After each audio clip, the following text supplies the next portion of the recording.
এক ব্যক্তির বেতন প্রথমে 10% বাড়ে, তারপর 5% কমে 20,900 টাকা হলো।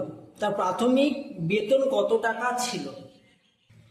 বলেছে প্রথমে তার যা বেতন ছিল তার থেকে 10% বাড়ে।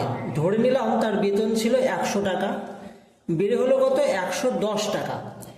এরপরে আবার হচ্ছে 5% কমে যায়, তাহলে কমে গেলে কত হবে? 110 ইন্টু 5/100, কাটাকাটি করো, 5 একে 5, 5 দুগুণে 10, 11/2 করলে 5 টাকা 50 পয়সা।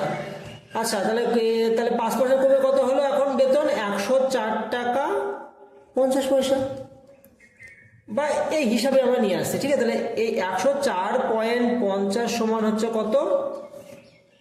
20,900।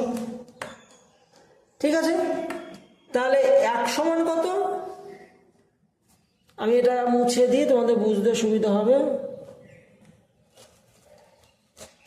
তাহলে 1 সমান কত?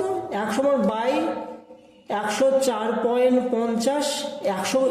তাহলে এবার 100 বের করে তাহলে ইন্টু 100। এবার কাটাকাটি করো, উপরে কাটাকাটি গেল, কাটাকাটি করো, দেখো 20,000 টাকা আসবে।